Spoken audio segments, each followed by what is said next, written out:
Tu rentres dans ta tête. Ils étaient heureux d'être là, des jeunes filles, des jeunes garçons, fiers d'être des révélations, et qui sait peut-être de futurs espoirs. La première ligne, action.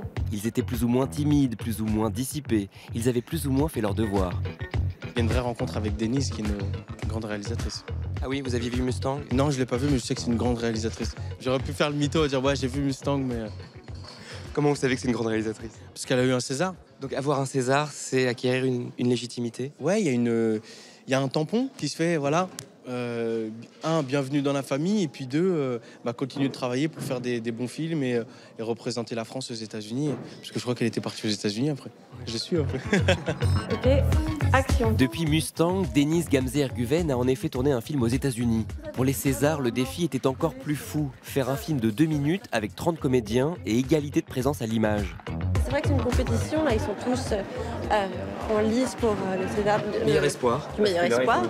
Et là c'est le contraire en fait. Ils sont vraiment tous en train de se supporter les uns les autres, en train de se protéger, en train de s'aider, de se porter, tout ça.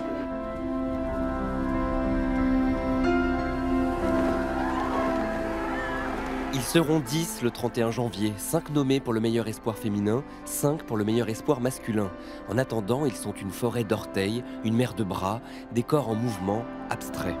On a fait un bateau sur la mer. Donc nous, l'idée, c'est que nous étions les vagues avec nos bras. Ça peut paraître comme ça un petit peu utopique ou un petit peu... Mais c'est très poétique. Ça rend bien à l'image. Il n'y a pas de narration, je sais pas comment expliquer. On a un peu tous débarqué ce matin, ne sachant pas trop ce qu'on allait faire. Mais en fait, je vais être sur une sorte de gâteau, je crois. On fait. Voilà. C'est toute la meute des révélations de cette année. On fait des portées, de la danse, tout ça, quoi. Parmi la meute, certains visages sont plus familiers. La chanteuse Camélia Jordana dans Le Brio, succès de la fin d'année dernière. C'est déjà un vrai joli cadeau, quoi, je trouve, de la profession. Et c'est un joli cadeau pour le film aussi, surtout. Ou les garçons de 120 battements par minute, à commencer par le franco-argentin Nahuel Pérez Biscayar, l'une des révélations de 2017. Moi, je le prends comme un petit chapitre dans ma vie. C'est marrant, c'est toujours... moi, ça m'excite de partir ailleurs et d'enraciner des choses un peu dans d'autres pays. Ils ont 20, 25, parfois 30 ans, des doutes, peut-être des angoisses. Leur prénomination est déjà une reconnaissance. Passer le syndrome de l'imposture, tu vois. Passer le truc du je le mérite pas, c'est pas mon... un peu de fierté, quoi. Vraiment, hein. Ouais. Pourquoi imposture? Imposture parce que c'est un truc qui me traverse souvent, tu vois, l'imposture, qu'est-ce que tu fous là, est-ce que tu le mérites, etc. Et pas parce que ça a été facile, hein, tu vois. Non, ça n'a pas été facile, mais c'est un truc personnel dont je dois me débarrasser comme plein de gens, quoi. Moi, j'ai commencé le cinéma dans Entre les murs, qui était un film où il y a eu un casting sauvage. Je considère ça comme mon métier depuis très peu. Et du coup, le fait d'être prénominé aujourd'hui me réconforte dans cette idée-là. Rabat et Antoine, si vous pouviez échanger. Ils sont très jeunes, très touchants. On a quand même des représentants d'une trentaine de films. Donc c'est des univers très différents les uns des autres. Mais on a vraiment l'impression c'est comme une classe, une promo qui arrive. J'étais déjà très émue en fait quand j'ai vu la photo avec les têtes de tout le monde, toutes les jeunes femmes et tous les jeunes hommes. C'est trop chouette de voir cette génération-là en fait.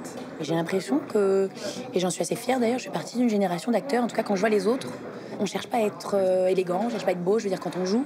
Là oui, mais quand on joue, il y a une vérité qui parfois peut être un peu laide ou un peu violente, mais la vérité parfois c'est ça aussi.